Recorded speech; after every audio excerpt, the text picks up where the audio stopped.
નમસ્કાર મિત્રો, શ્રી સારસ્વત વિદ્યાલય રાતાવાપી આપ સૌનું હાર્દિક સ્વાગત કરે છે.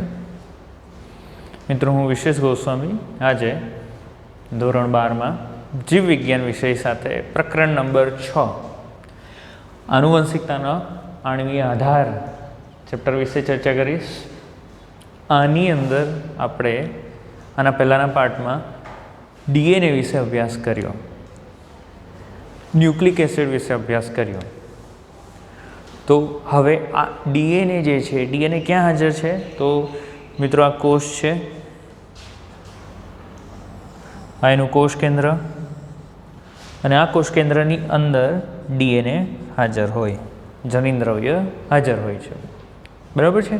તો ડીએનએ વિશે કેટલીક માહિતી, આપણે ઘણી બધી માહિતી લઈ લીધી છે, અને એની અંદર આપણે ચર્ચા કરી છે કે એનું જે 1 કુંતલ હોય, બરાબર, એ 1 કુંતલ લગભગ 20 એમસ્ટ્રોંગનું હોય. કેટલા? 20 એમસ્ટ્રોંગ. ને એની અંદર બેઝ જોડીઓ કેટલી હોય? 10. કેટલી હોય? 10 જોડીઓ હોય. બરાબર છે. ચાલો એના ઉપરથી થોડીક ગણતરીઓ લઈ લઈએ આપણે.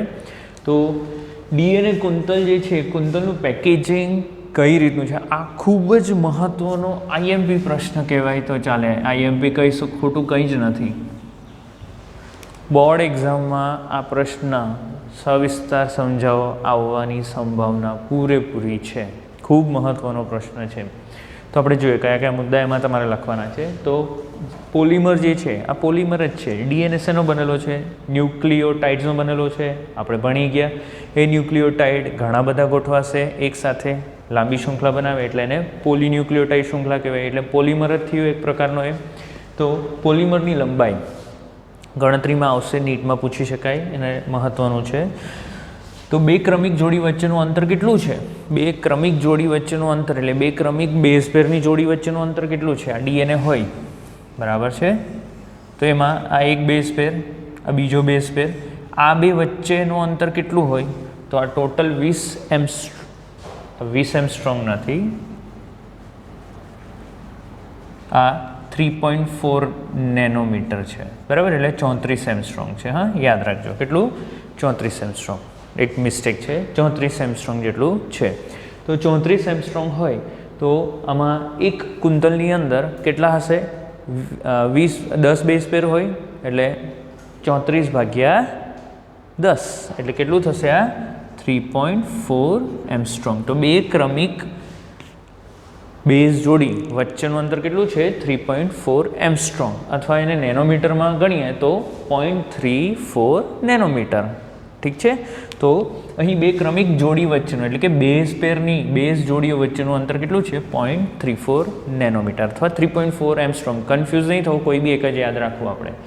તો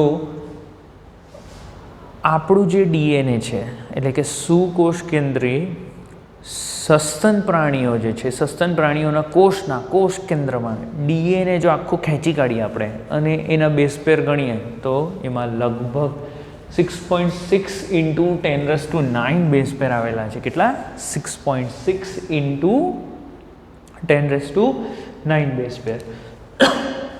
બરાબર. તો 6.6 × 10⁹ બેઝ પેર છે. ઠીક. આપણને ખબર છે કે 2 નજીકના જે બેઝ પેર છે એની વચ્ચેનું અંતર આપણને ખબર હોય તો એનો ગુણ્યા કરી નાખીએ તો આપણને આખો ડીએનએની લંબાઈ ખબર પડી જશે. તો 6.6 × 10⁹ બેઝ પેર ઇન્ટુ 2 ક્રમિક જોડીઓ વચ્ચેનું અંતર કેટલું છે? તો 0.34 નેનોમીટર. એને નેનોમીટરને આપણે મીટરમાં કન્વર્ટ કરી દઈએ એટલે ઇન્ટુ 10⁻⁹ મીટર. બરાબર છે. ચાલો, તો તમે આ ગણતરી કરશો, કેલ્ક્યુલેશન કરશો તો તમને આન્સર મળશે 2.2 મીટર. કેટલું? 2.2 મીટર.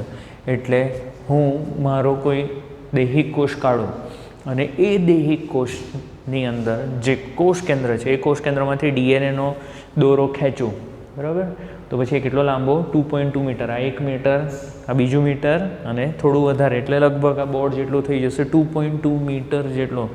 અને આપણું કોષની વાત કરીએ તો કોષનું કોષ કેન્દ્ર તો કેટલું છે? 10⁻⁶ મીટર. 10⁻⁶ મીટર એટલે બોર્ડ ઉપર તો હું બતાવી જ નહીં શકું, બરાબર. આ એક ડોટ બી કદાચ મોટું થઈ જાય તો બહુ મોટું થઈ જશે આ dot B. 10⁻⁶ -6 metre, dot B નથી. અને તમે વિચાર કરો કે આટલો લાંબો અહીંયાથી ત્યાં સુધી, આ છેડાથી ત્યાં સુધીનો ડીએનએ તમારે એની અંદર ગોઠવવાનો છે, તો પેકેજિંગ તો જોઈશે.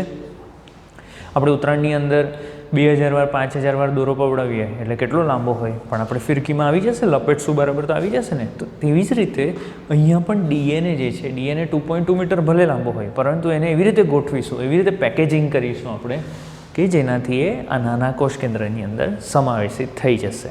બરાબર. તો આજે આપણે એ જ ભણવાના છે, ડીએનએનું પેકેજિંગ. ઇકોલાઈ, આ તો શું કોષ કેન્દ્રની વાત કરી. આદિકોષ કેન્દ્રની વાત કરીએ તો ઇકોલાઈ છે, ઇકોલાઈ આદિકોષ કેન્દ્રી છે, બરાબર છે, અને એની અંદર કોષ કેન્દ્ર સુવિકસિત નથી. બરાબર. એની અંદર ડીએનએ કે જે ઋણવીજભારિત હોય, ખાસ યાદ રાખજો, એક્ઝામમાં પૂછાયા, ડીએનએ કેવું છે, ઋણવીજભારિત. તમને કોઈ પૂછે કે શા માટે ઋણવીજભારિત, તો ડીએનએમાં 3 ઘટકો હોય, કયા કયા? શર્કરા, નાઇટ્રોજન બેઝ અને ફોસ્ફેટ સમૂહ. આ ફોસ્ફેટ સમૂહ નેગેટિવ છે, H3PO4-, એટલે એની હાજરીના લીધે ડીએનએ કેવું છે, ઋણવીજભારિત. એ ધનવીજભારિત પ્રોટીન સાથે જોડાઈને એક જગ્યાએ ગોઠવાઈ જાય. એટલે આદિકોષ કેન્દ્રી કોષ હોય ને, બરાબર, એની અંદર ભલે કોષ કેન્દ્ર પટલ નહીં હોય, તો એ ડીએનએ છે એક જગ્યાએ ચોક્કસ આવી રીતે ગોઠવાયેલું જોવા મળે. બરાબર. એને કહેવામાં આવે ન્યુક્લિયોઇડ. શું કહેવામાં આવે? ન્યુક્લિયોઇડ. તે ડીએનએ, ઋણવીજભારિત ડીએનએ ધનવીજભારિત પ્રોટીન સાથે જોડાઈને એક જગ્યાએ ગોઠવાઈ જાય છે. ડીએનએ મોટી કડી સ્વરૂપે આયોજિત, અને આ કડીઓ પ્રોટીન વડે યોજાયેલી અથવા તો જોડાયેલી હોય છે. સુકોષ કેન્દ્રની વાત કરીએ, સુકોષ કેન્દ્રી સજીવમાં, તો સુકોષ કેન્દ્રી સજીવની અંદર આ જે ડીએનએ છે એની ગોઠવણી ખૂબ જટિલ છે, એનું આયોજન ખૂબ જ જટિલ છે. બરાબર. હવે કેવી રીતે? જેવી રીતે આપણે ઉત્તરાયણમાં જે પતંગનો દોરો હતો એને ફિરકી વડે આપણે લપેટી દીધું, તેવી રીતે અહીંયા પણ લપેટવા માટે ચોક્કસ ઘટકો હાજર છે. તો આપણે ચર્ચા કરીશું હિસ્ટોન. હિસ્ટોન એ બીજું કંઈ જ નથી, એ પ્રોટીન છે. અને આપણને ખબર છે પ્રોટીન એ શેનો બનેલો હોય? એમિનો એસિડનો. શેનો બનેલો હોય? એમિનો એસિડનો. આ રીતે એમિનો એસિડ એક પછી એક લાંબી શૃંખલા હોય અને પ્રોટીન બનાવે. આ એમિનો એસિડની શૃંખલા વધુ ગૂંચળામય બને અને પ્રોટીનની એક રચના પ્રોટીનનો અણુ બનાવશે. યાદ રાખજો. તો અહીંયા જે પ્રોટીન છે એનું નામ શું છે? Histone protein. તો હિસ્ટોન પ્રોટીન જે છે એ ધનવીજભારિત પ્રોટીનનો સમૂહ છે. કેવો છે? ધનવીજભારિત પ્રોટીનનો સમૂહ. બરાબર. હવે ધનવીજભારિત કેવી રીતે છે તે જાણવું જરૂરી છે, નીટમાં પૂછાય છે, યાદ રાખજો. અહીં જે હિસ્ટોન પ્રોટીન છે એ હિસ્ટોન પ્રોટીનમાં આલ્કલાઇન એમિનો એસિડ આવેલા હોય છે, અને એ આલ્કલાઇન એમિનો એસિડમાં આ જે પ્રોટીન છે એ પ્રોટીન, આને વધુ ગૂંચળામય આ રીતે બતાવી દઈએ આપણે, વધુ ગૂંચળામય. તો એની બહારની જે પાર્શ્વ શૃંખલા, આ જે બહારની જે બધી પાર્શ્વ શૃંખલાઓ છે એ પાર્શ્વ શૃંખલાઓમાં 2 એમિનો એસિડની માત્રા વધારે છે. કઈ? તો અહીંયા લખેલું છે જો, 2 એમિનો એસિડ કયા કયા? લાઇસિન અને આર્જિનિન. આ એક્ઝામમાં પૂછાય છે. તો લાઇસિન અને આર્જિનિન બંને ધનવીજભારિત છે. કેવા છે? ધનવીજભારિત. બરાબર છે. તો ધનવીજભારિત હોવાને લીધે, એટલે બહારની તરફનો જે એરિયા છે, વિસ્તાર છે, એ ધનવીજભારિત છે, એટલે પ્રોટીન બી કેવો થઈ ગયો? ધનવીજભારિત. તો હિસ્ટોન પ્રોટીન કેવા છે? ધનવીજભારિત. કેમ? કારણ કે એમાં લાઇસિન અને આર્જિનિનની માત્રા, પાર્શ્વ શૃંખલા, બહારની તરફની પાર્શ્વ શૃંખલાઓમાં લાઇસિન અને આર્જિનિન વધુ ગોઠવાયેલા છે, તેથી તે કેવા છે? ધનવીજભારિત છે. અહીં આલ્કલીય એમિનો એસિડની બંને પાર્શ્વ શૃંખલા ઉપર ધનવીજભાર હોય. કેમ? લાઇસિન અને આર્જિનિન છે એ વધુ માત્રામાં છે, અને બંને કેવા છે? ધનવીજભારિત છે. બરાબર. હવે આ હિસ્ટોન પ્રોટીન જે છે, હિસ્ટોન પ્રોટીન 4 પ્રકારના છે. કયા કયા? તો અહીંયા લખેલું છે H2A, H2B, H3 અને H4. કયા કયા કીધા મેં? H2A, H2B, H3 અને H4. આ બધા હિસ્ટોન પ્રોટીન જ છે, અને ન્યૂ બોડી કહેવામાં આવે છે. બરાબર છે. અને એ ન્યુક્લિયોઝોમનો મુખ્ય ગર્ભ કહેવાય. એ આપણે સમજીશું ન્યુક્લિયોઝોમ શું છે. તો આ જે 4 પ્રકારના હિસ્ટોન પ્રોટીન છે, H2A, H2B, H3 અને H4, બરાબર, એ 2 હશે, એટલે જોડીમાં હશે, એટલે ટોટલ 8 થઈ ગયા. ઉદાહરણ તરીકે અહીંયા જોઈ લો, H2A, H2B, H3, H4, પાછળની સાઈડ બી H2A, H2B, H3, H4, તો ટોટલ 8 થયા. અને એનાથી ગોળો બની ગયો. બરાબર છે. 8થી ભેગા મળીને, 8 પ્રોટીન ભેગા મળીને એક ગોળો, ગ્લોબ્યુલર રચના બની ગઈ. બરાબર છે. અને એને હિસ્ટોન ઓક્ટામર કહેવામાં આવે. ઓક્ટા એટલે 8. તો અહીંયા હિસ્ટોનના 8 અણુઓ છે, 2 H2A ના, 2 H2B ના, 2 H3 ના અને 2 H4 ના. આ નોંધ કરી રાખજો, આપણા ટેક્સ્ટબુકમાં નથી. તો આને હિસ્ટોન ઓક્ટામર કહેવાય. શું કહેવામાં આવે? હિસ્ટોન ઓક્ટામર.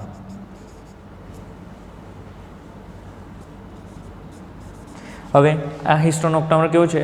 ધન વીજભારિત. કેમ? કારણ કે એમાં લાઇસિન અને આર્જિનિન વધુ માત્રામાં છે પાર્શ્વ શૃંખલાઓમાં. એટલે હિસ્ટોનના 8 અણુ સંગઠિત થઈને એક એકમ બનાવે અને હિસ્ટોન ઓક્ટામર કહેવામાં આવે છે. ચાલો, તો પ્રોટીન તો રેડી થઈ ગયું આપણી પાસે. હવે શું થશે?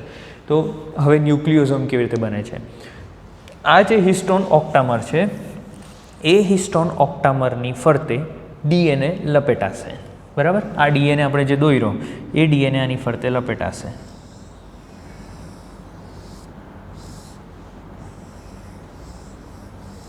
ગોળ પીંડું જેવું વાળી દીધું આપણે. બરાબર? તો ડીએનએ વત્તા હિસ્ટોન ઓક્ટામર ઇઝ ઇક્વલ ટુ ન્યુક્લિયોઝોમ. ખબર પડી? ન્યુક્લિયોઝોમ એટલે શું? આને ન્યુક્લિયોઝોમ કહેવાય. અહીંયા લખેલું છે ન્યુક્લિયોઝોમ. આ ડીએનએ છે. બરાબર છે? એ ડીએનએ હિસ્ટોન ઓક્ટામરની ફરતે ગૂંચળું બનાવે. બરાબર? લપેટાઈ જાય અને શું બનાવે? ન્યુક્લિયોઝોમ બનાવે. તો ન્યુક્લિયોઝોમ એટલે કે ઓક્ટામર કે જે ધન વીજભારિત છે એની ફરતે ડીએનએ ઋણ વીજભારિત લપેટાશે. એટલે આકર્ષણ થાય ને બે વચ્ચે, ઋણ વીજભાર ને ધન વીજભાર વચ્ચે આકર્ષણ થશે અને ચોંટી જશે. બરાબર?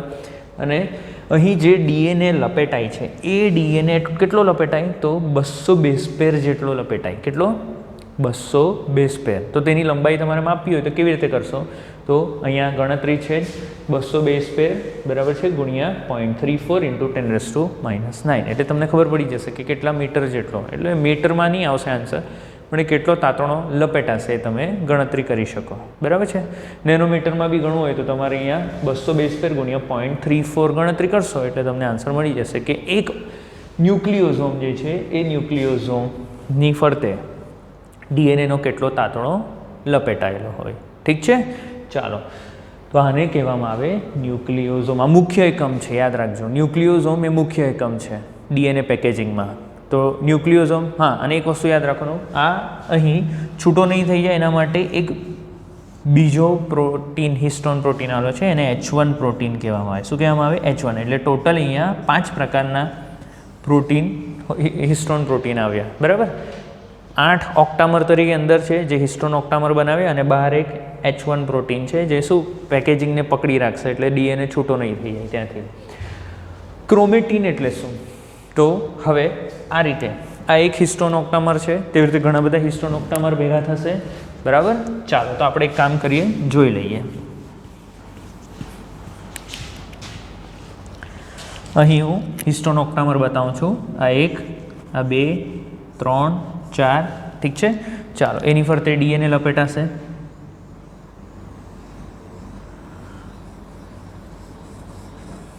ઠીક? ચાલો, અહીંયા H1 બતાવી દઈએ એટલે H1 થી ફિક્સ કરી દીધું છે. હવે આને લિંકર પ્રોટીન કહેવાય, સોરી લિંકર ડીએનએ કહેવાય. બે ક્રમિક ન્યુક્લિયોઝોમ વચ્ચે જે થોડોક ડીએનએનો ભાગ હોય એને લિંકર ડીએનએ કહેવામાં આવે છે. અને એની લંબાઈ કેટલી છે? તો એની લંબાઈ જુદા જુદા સજીવોમાં જુદી જુદી, એ જાતિ ઉપર નિર્ભર કરે. જુદી જુદી જાતિઓમાં એની લંબાઈ જુદી જુદી જોવા મળે છે. ઠીક? ચાલો, અહીં આ કેટલો લપેટાયેલો હોય? તો 1/3/4 જેટલો લપેટાય. એટલે એક પૂરું સર્કલ ડીએનએનું લપેટાય અને બીજું 3/4 જેટલું, એટલે થોડેક સુધી લપેટાયેલું હોય. બરાબર? એટલે લગભગ 1/3/4 જેટલું ટર્ન અહીંયા લીધેલો હોય છે. બરાબર? ચાલો, આની પહોળાઈ કેટલી છે? આપણને ખબર છે કે ડીએનએ છે, ડીએનએની પહોળાઈ, લંબાઈની વાત નથી કરતો, પહોળાઈની વાત કરું તો પહોળાઈ કેટલી છે? 20 એંગસ્ટ્રોમ જેટલી હોય. બરાબર? એટલે બે જે શર્કરાઓ છે, શર્કરા વચ્ચેનું અંતર કેટલું હોય? તો 20 એંગસ્ટ્રોમ. બરાબર? જ્યારે એ ન્યુક્લિયોઝોમ બનાવશે, ત્યારે ન્યુક્લિયોઝોમ બને ત્યારે એની પહોળાઈ કેટલી હશે? તો 100 એંગસ્ટ્રોમ જેટલી થશે. કેટલી? 100 એંગસ્ટ્રોમ જેટલી થાય. બરાબર છે? ચાલો, ક્રોમેટીન એટલે શું? તો કોષ કેન્દ્ર જે છે, કોષ કેન્દ્રમાં આવેલા આવા ઘણા બધા ન્યુક્લિયોઝોમનું પુનરાવર્તન, ઘણા બધા ન્યુક્લિયોઝોમનું જે પુનરાવર્તન છે એને ક્રોમેટીન કહેવામાં આવે છે. શું કહેવામાં આવે? ક્રોમેટીન. તો આપણે અહીંયા જોઈ લઈએ. આ ડીએનએ બતાવ્યો, પહોળાઈ 20 એંગસ્ટ્રોમ છે. બરાબર છે? એટલે કે 2 નેનોમીટર. તે ન્યુક્લિયોઝોમ એટલે કે હિસ્ટોન ઓક્ટામરની ફરતે ગૂંચળું બનાવશે તો એને આપણે કીધું ન્યુક્લિયોઝોમ. એની પહોળાઈ કેટલી છે? 100 એંગસ્ટ્રોમ જેટલી, એટલે કે 10 નેનોમીટર જેટલી. ચાલો, ત્યાર પછી એ વધુ ગૂંચળામય બનશે, બરાબર. આવી રીતે 1, 2, 3, ચોથો ન્યુક્લિયોઝોમ, પાંચમો, છઠ્ઠો, બરાબર. એવી રીતે સમૂહ બનાવશે.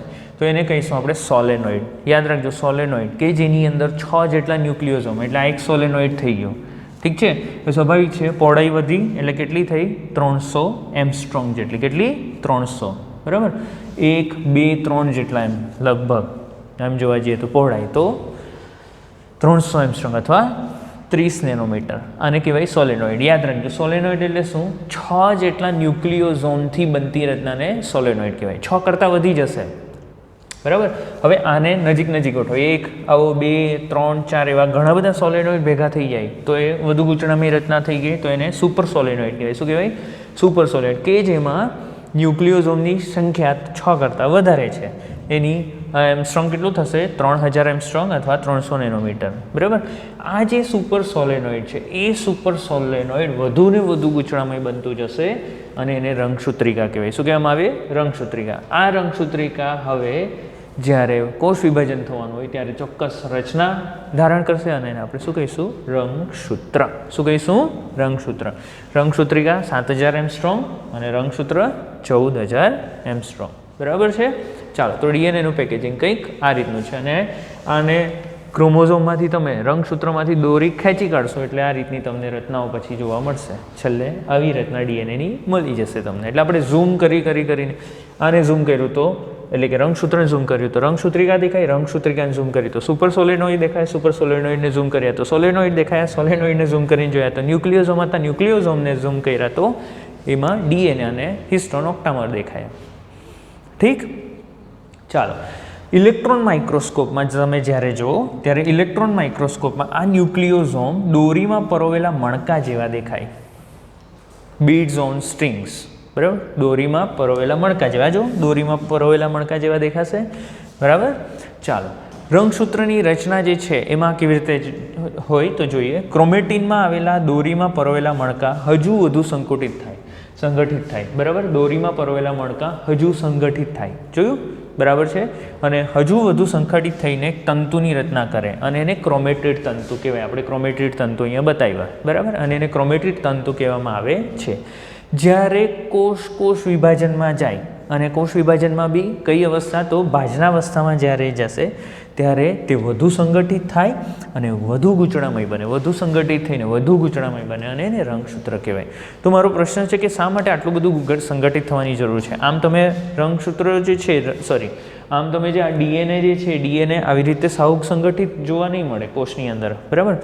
કોષ જે છે કોષના કોષ કેન્દ્રની અંદર એ વેરવિખેરેલા રંગસૂત્ર દ્રવ્ય તરીકે હોય. આ રીતે રંગસૂત્ર તરીકે જોવા નહીં મળે, પરંતુ એ વધુ સંગઠિત થઈને આ ક્રોમેટિડ તંતુ વધુ સંગઠિત થાય અને રંગસૂત્ર ક્યારે બને?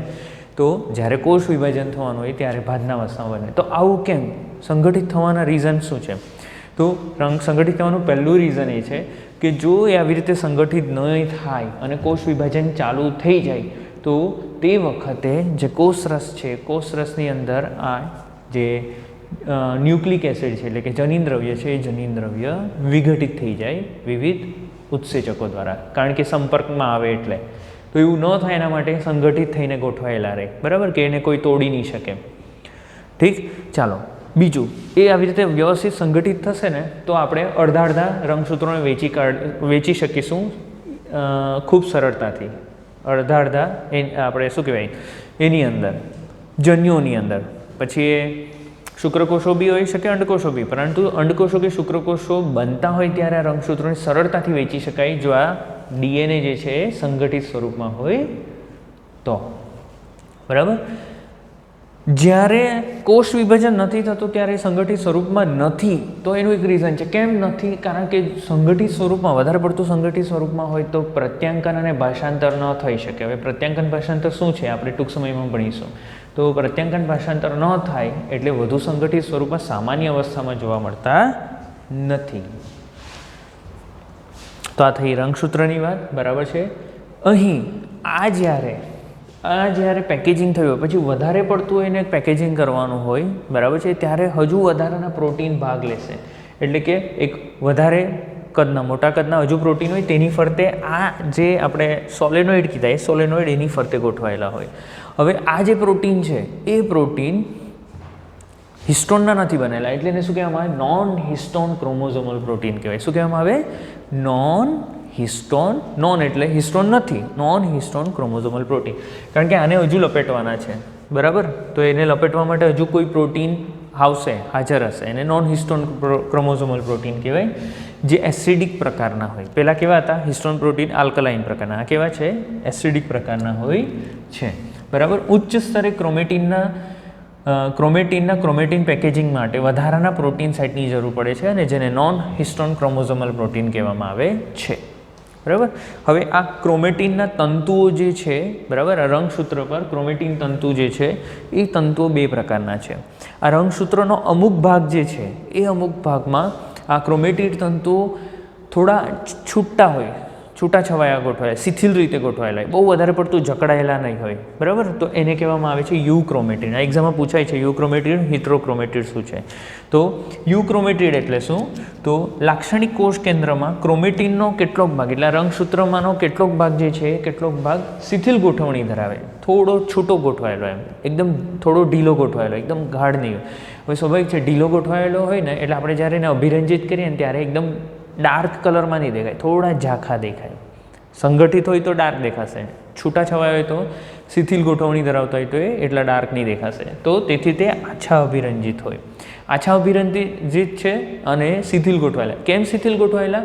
કારણ કે હવે ઉદાહરણ તરીકે સમજાવું છું કે ભાઈ અહીં યુક્રોમેટિડ છે, આટલો ભાગ ડીએનએનો આટલો ભાગ યુક્રોમેટિડ તરીકે કીધો આપણે, બરાબર? તો અહીં એવા જનીનો હશે કે જનીનોએ પ્રોટીન બનાવવાનું છે, બરાબર, જેમાંથી કોષ પોતાની રચના બનાવી શકે અને કાર્યો કરી શકે, લક્ષણો અભિવ્યક્ત કરી શકે.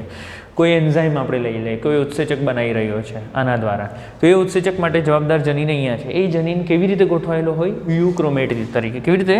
યુક્રોમેટિડ તરીકે એટલે એકદમ થોડો ઢીલો છે, શિથિલ રીતે ગોઠવાયેલો, એટલે આસાનીથી આપણે એને અનફોલ્ડ કરે, ખોલી શકીએ. આ બધું પેકેજિંગ આસાનીથી ખોલી શકીએ અને જેમાં પ્રત્યાંકન અને ભાષાંતર સરળતાથી થઈ શકે. એટલે કે એમાંથી આપણે એમઆરએનએ બનાવી શકીએ, સરળતાથી એમઆરએનએ બનાવી શકીએ, બરાબર? એટલે શિથિલ રીતે ગોઠવાયેલા હોય છે, બરાબર? તો તે પ્રત્યાંકનમાં ભાગ લેવા માટેના સક્રિય ક્રોમેટિડ છે. ક્રોમેટિડનો અમુક ભાગ બહુ ગાઢ રીતે જોડાયેલો છે, એકદમ પેકમ પેક, બરાબર? અને એના લીધે વધારે ડાર્ક દેખાશે. કેવા દેખાશે? વધારે ડાર્ક દેખાશે. તો ક્રોમેટિડ ગાઢ રીતે ગોઠવાયેલા છે અને તે ઘેરાભિરંજિત થાય છે અને એ જે ભાગ છે ડીએનએનો અથવા રંગસૂત્રનો એ જે ભાગ છે એ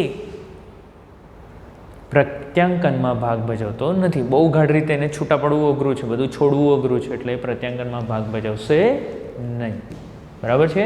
તો આ આપણે ચર્ચા કરી શેના વિશે? ડીએનએના પેકેજિંગ વિશે, ઠીક છે? બહુ જ મહત્ત્વનો આ ટૉપિક છે, ખાસ જોઈ લેજો, બરાબર છે? આ પણ ખાસ યાદ રાખજો કેટલા નેનોમીટર છે, એક્ઝામમાં પૂછાઈ શકે એવા છે, ઠીક છે? કેટલાક પ્રશ્નો જોઈ લઈએ. પહેલો પ્રશ્ન, મનુષ્ય તેના એકકીય ડીએનએમાં કેટલા બેઝ પેર ધરાવે છે?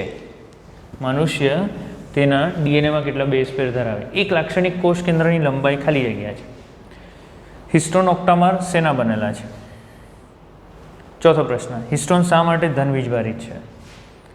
પાંચમો પ્રશ્ન, એક લાક્ષણિક ન્યુક્લિયોઝોમ ડીએનએ કુંતલની કેટલી બેઝ પેર ધરાવે છે?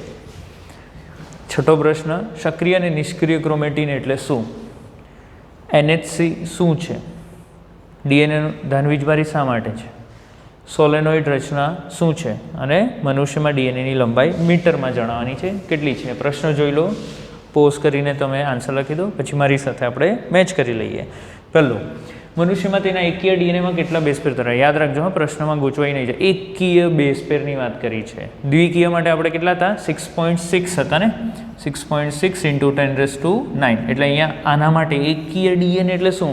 23 જોડ રંગસૂત્ર નહીં, ફક્ત 23 રંગસૂત્ર. એટલે શુક્રકોષ અને અંડકોષમાં જે ડીએનએ હોય એની લંબાઈ કેટલી હોય? તો 3.3 × 10⁹, બરાબર? ચાલો, એક લાક્ષણિક કોષ કેન્દ્રની લંબાઈ આપણે જોઈ લીધી 10⁻⁶. તેમાં પેકેજિંગ કરવાનું તો આપણે એવી ચર્ચા કરેલી. હિસ્ટોન ઓક્ટામર શેના બનેલા છે? તો H2A, H2B, H3 અને H4 પ્રોટીનના બનેલા. હિસ્ટોન શા માટે ધન વીજભારિત છે? તો લાઇસિન અને આર્જિનિન વધુ માત્રામાં લાઇસિન અને આર્જિનિન હોવાને લીધે તેઓ કેવા છે? ધન વીજભારિત. પાર્શ્વ શૃંખલાઓ પર તેઓ વધુ હાજર. એક લાક્ષણિક ન્યુક્લિયોઝોમ ડીએનએ કુંતલની કેટલી બેઝ પેર ધરાવે? તો આપણે ચર્ચા કરી છે 200 બેઝ પેર. બરાબર. ચાલો, સક્રિય અને નિષ્ક્રિય ક્રોમેટીન એટલે શું? તો સક્રિય ક્રોમેટીન કોને કહેવાય? તો જે શિથિલ રીતે ગોઠવાયેલા હોય, જે ક્રોમેટીન શિથિલ રીતે ગોઠવાયેલા હોય, જે ઝાંખા રંગના હોય, અભિરંજિત થયેલા હોય, બરાબર, અને પ્રત્યાંકનમાં ભાગ લે, અને તેને સક્રિય ક્રોમેટીન કહેવાય. નિષ્ક્રિય પ્રોટીન વધુ સંગઠિત છે, ત્યાર પછી ઘેરા અભિરંજિત થાય અને એમાં ભાગ લેતા નથી, પ્રત્યાંકનમાં ભાગ લેતા નથી. NH3 શું છે? Non histone complex protein. બરાબર, ઓકે. અને આ જે નોન હિસ્ટોન કોમ્પ્લેક્સ પ્રોટીન છે એનું મહત્ત્વ શું છે? તો એ ઉચ્ચ કક્ષાના જે પ્રાણીઓ અથવા સજીવો છે એની અંદર જે ડીએનએનું પેકેજિંગ છે, ડીએનએના પેકેજિંગમાં મદદ કરે છે. બરાબર. નોન હિસ્ટોન ક્રોમોઝોમલ પ્રોટીન કહેવાય એને. ઠીક છે. ચાલો, નોન હિસ્ટોન ક્રોમોઝોમલ પ્રોટીન. પછી ડીએનએ ધન વીજભારિત શા માટે છે? કારણ કે એમાં ફોસ્ફેટ સમૂહ જે છે એ ઋણ વીજભારિત છે. એટલે પ્રશ્નમાં એક ભૂલ છે. ડીએનએ ઋણ વીજભારિત શેના માટે છે? યાદ રાખજો, તો સુધારી લેજો. ઋણ વીજભારિત એટલે છે કારણ કે એમાં ફોસ્ફેટ સમૂહ હાજર છે. એટલે સોલેનોઇડ રચના એટલે શું? તો આપણે ચર્ચા કરી છે 6 ન્યુક્લિયોઝોમ જ્યારે ભેગા થાય તેનાથી બનતી રચનાને શું કહેવામાં આવે? સોલેનોઇડ રચના. મનુષ્યમાં ડીએનએની લંબાઈ કેટલી? તો 2.2 મીટર. આવા ઘણા બધા પ્રશ્નો આ થિયરીમાંથી નીકળી શકે. નીટ માટે ઇમ્પોર્ટન્ટ અને બોર્ડ એક્ઝામ માટે ખૂબ મહત્ત્વનું છે, એટલે બરાબર વાંચજો. Thank you so much.